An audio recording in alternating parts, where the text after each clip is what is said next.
អ្នកដែលមានចង្វាក់ស្បាតនៅពេលដែលគាត់ជួបឬក៏ឃើញព្រឹត្តិការណ៍ស្តៀងគ្នាជាមួយនឹងហេតុការណ៍ដែលគាត់ធ្លាប់ជួបពីមុនមកធ្វើឲ្យគាត់រលឹកនឹកឃើញនៅដំណើរដើមតងសាច់រឿងនៅព្រឹត្តិការណ៍ដែលគាត់ធ្លាប់ជួបហ្នឹងឡើងវិញម្ដងហើយម្ដងទៀតដែលធ្វើឲ្យគាត់នឹងអាចយល់សប្តិអាក្រក់តាក់ទងជាមួយនឹង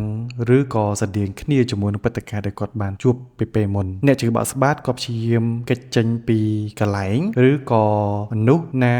ឬក៏សកម្មភាពណាដែលធ្វើឲ្យគាត់នឹកឃើញនៅហេតុការណ៍ដែលរន្ធត់ដែលគាត់ធ្លាប់បានជួបពីពេលមុនហើយអ្នកជំងឺនឹងគាត់អត់ចង់គិតឬក៏ដាក់អារម្មណ៍ឬក៏ទៅចែកគ្នាពីព្រឹត្តិការណ៍ឬហេតុការណ៍ទាំងអស់នោះទេអ្នកជំងឺបាក់ស្បាតគាត់មានការប្រែប្រួលអារម្មណ៍និងគំនិតអវិជ្ជមានច្រើនដូចជាគិតតែខ្លួនឯងនឹងទន់ជ្រាយមានគំនិតថាគ្មានមនុស្សណាម្នាក់ដែលអាចគួរទុកចិត្តបានទេពេលខ្លះក៏ស្ដីបន្ទោសឲ្យខ្លួនឯងទម្លាក់កំហុសលើខ្លួនឯងមានអារម្មណ៍ថាភ័យខ្លាចជាប់ជាប្រចាំគាត់មួម៉ៅឆាប់ខឹងអារម្មណ៍ក្រៀមក្រំបាត់បង់ចំណាប់អារម្មណ៍លើសកម្មភាពដែលធ្លាប់ធ្វើពីមុនមកចង់ផ្ដាច់ខ្លួនពីមនុស្សជុំវិញខ្លួននៅឲ្យឆ្ងាយពីគេពីឯងហើយគិតអ្វីមួយភាគច្រើនក្នុងផ្លូវអវិជ្ជមានអ្នកចង្វាក់ស្បាតគាត់មានស្មារតីប្រុងប្រយ័ត្នជាប់ជានិច្ចហើយឆាប់ប្រតិកម្មតបតនៅពេលដែលគាត់ជួបរឿងរ៉ាវឬក៏ហេតុការណ៍ណាមួយគាត់ឆាប់ភ្ញាក់ផ្អើលឬក៏ឆាប់ភ័យនៅពេលដែលគាត់ដឹង